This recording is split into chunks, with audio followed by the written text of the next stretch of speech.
Newsfire flames, your daily dose of statism. Run amuck. These are the top 4 stories for today, March 28th, 2016. In at number 4, please go over this speed limit, because Gov really needs the money, from WTVR by Scott Weiss. Raleigh, North Carolina. If you set your cruise controls to 5 miles above the posted speed limit, you might consider lowering it a bit when crossing over the North Carolina state line. Highway officials in North Carolina State Highway Patrol told WTVD that troopers would begin cracking down on speeders, anyone who traveled above the posted speed limit. That crackdown was set to begin last Thursday, ahead of spring break in central Virginia. Many Americans believe they won't be ticketed if they drive within a buffer zone above the posted speed limit, but now law enforcement will be targeting and ticketing speeding drivers, the North Carolina Department of Transportation posted online. Studies continue to show that speed is a major cause of injury and fatality on North Carolina highways. Yeah, you really just want money, pinhead. In 2015 alone, there were 322 speed-related fatalities and 10,658 speed-related injuries. Speeding was a contributing factor in 23% of all fatal crashes in North Carolina. Now, you've had these speed limit laws for a gazillion years, and you're still not preventing deaths and injuries from speeding? Maybe it's not working. Or maybe it is working because it's really just about making money. Number 3, we're from the government and we're here to watch over your kids 24/7. From the Telegraph UK by Oslin Cram. The Scottish government, if I lapse into various accents which are sometimes Scottish or British or whatever, or Irish or whatever, please Scottish people don't beat me up when you see me. The Scottish government is under intense pressure to revisit its controversial plan to appoint a state guardian for every child after teachers, parents, and politicians attacked the policy. Teaching unions have expressed a range of concern about the draft guidance on their legislation, while the minister responsible found herself under attack from parents on a radio phone-in program.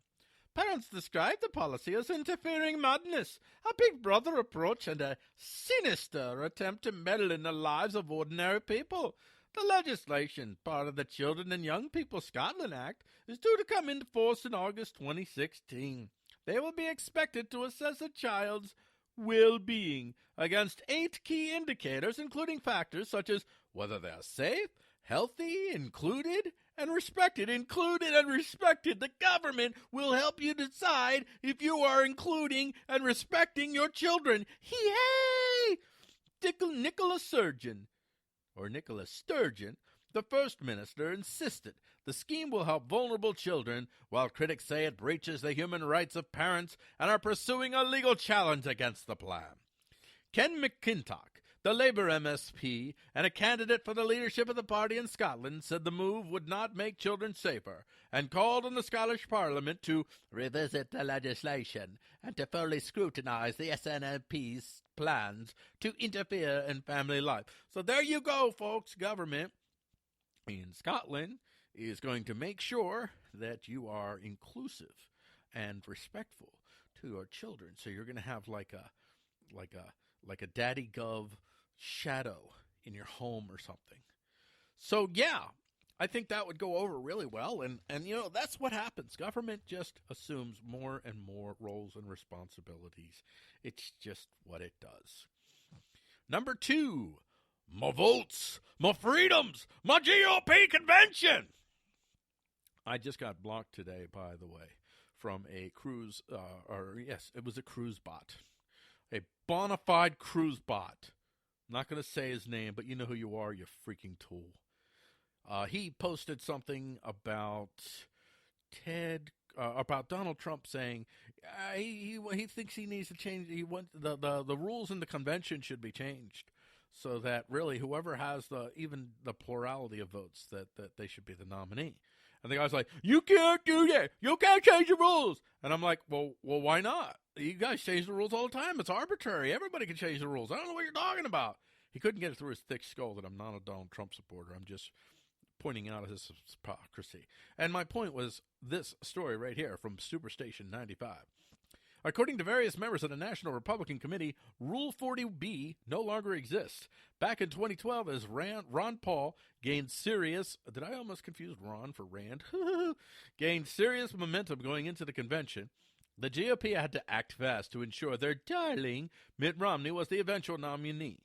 So they changed Rule 40B to require that candidates get a majority of delegates in 8 states to be able to get on the ballot. Unbelievable, they say. Rule 40B used to require a majority in 6 states, but when Congressman Ron Paul met that goal, it was quickly changed to 8. Woo! Yeah, that was then, this is now. And now they aren't going to play by their own rules. It's been confirmed. There is no Rule B, says Donald Drucker. The Washington Examiner has more on this enraging move by party elites. Party officials and knowledgeable sources have confirmed over the past few days that Rule 40B doesn't exist for the purpose of the upcoming convention.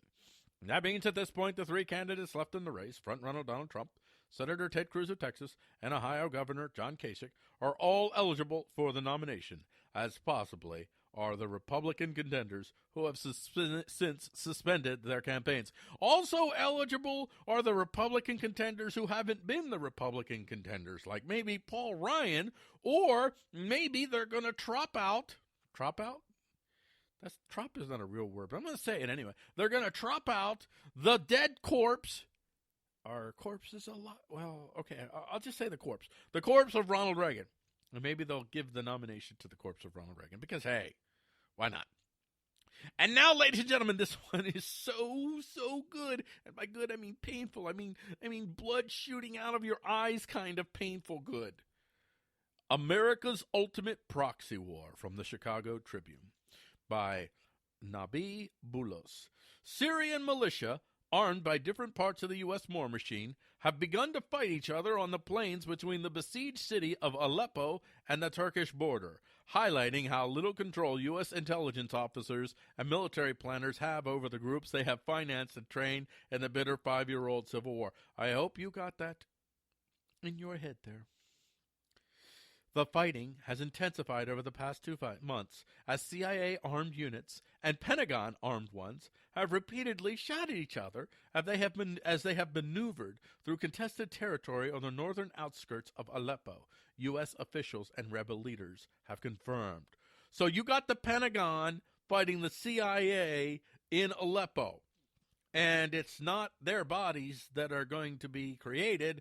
It's the bodies of Syrians that are going to be created, all in the name of the CIA and the Pentagon and the money that they take from your wallet, whether you want them to or not, and send to the Pentagon and the CIA so that they can fund these guys who are going to face off against one another and kill each other. In mid-February, a CIA-armed military called Fursan al-Haq, or Knights of Righteousness, was run out of the town of Marka, about 20 miles north of Aleppo, by Pentagon-backed Syrian Democratic forces moving in from Kurdish-controlled areas in the east. Any faction that attacks us, regardless from where it gets its support, we will fight it, says Major Farin Bayoush, a leader of Fursan al-Haq. So there you have it, your top 4 insane examples of how statism has run amok. And this is Paul Gordon bringing you the insanity, whether you want that insanity or not. So there you have it. I hope you enjoyed that top 4, and now we'll talk just a little bit longer about that number 1 awesome story.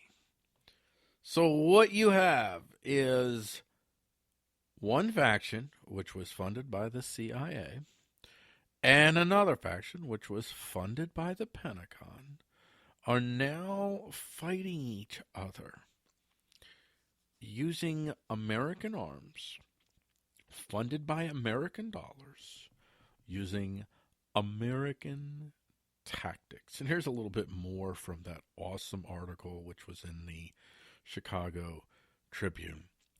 The attacks come amid continued heavy fighting in Syria and illustrate the difficulty facing U.S. efforts to coordinate among dozens of armed groups that are trying to overthrow the government of President Bashar Assad, which they should have never tried to do in the first place, and also to fight the Islamic State militant group and battle one another all at the same time. Never mind that the factions that they chose are actually just as bad as the Islamic State. The only difference is the Islamic State got more of those guys, pardon me, which came from all of these different factions to join into their bigger faction.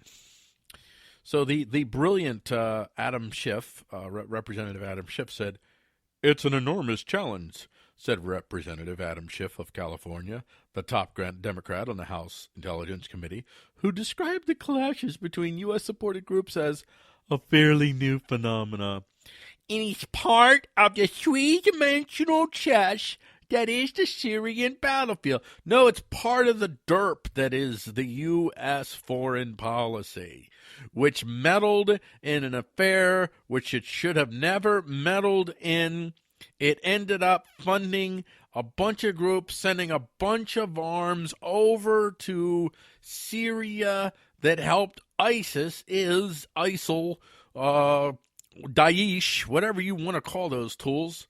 It helped them more than anyone else. And now the Russians have come into the area, and the Russians have said that, "Thank you, we'll take this area of influence. Thank you very much." Pretty much the Russians now own Syria. While the Russians are owning Syria and consolidating their power and getting all their ducks in a row, America is funding groups that are at war with each other. This is why that Donald Trump ad is so effective when it shows a montage of Hillary Clinton. And Hillary is most assuredly, she's the policymaker that was on duty when the decisions were made to go ahead and let's try to overthrow the Assad government, which has led to hundreds of thousands of deaths and millions of destroyed lives. Never mind all that. But the commercial shows at one point Hillary Clinton doing her little dog bark. And then it shows Vladimir Putin laughing. And it says, "We're sick of being the butt of people's jokes." Well, say what you want about Donald Trump. That's an effective freaking ad. Donald Trump, the craziest and the smartest candidate running for office today. Yeah. That's what you did. Well, no, I don't know. I think Bernie Sanders is crazier than Donald Trump. Anybody's got to be crazy if they still think that socialism is really a viable concern. I don't think Hillary's. I think she's a bit of an ideologue, but she's mostly a power log, and she's willing to maim, murder, and kill to get power. But at any rate, this story shows the incredible level of derp that this government has exerted. If I'm going to be a state advocate, if you are going to be under a state and you are going to run a state, one of the basic things that you do is you work in the interest of the state. But the people that are running this state are not working in the interest of the American state, and nothing highlights that better than when you see the amount of money and lives that have been wasted in the Syrian adventure. Nothing documents that better than seeing these two groups, both funded by different parts of the U.S. government, at war with each other. This has been your Newsfire Flames for March 28th. And the date and the year is 2016. We'll see you tomorrow. This is Paul Gordon.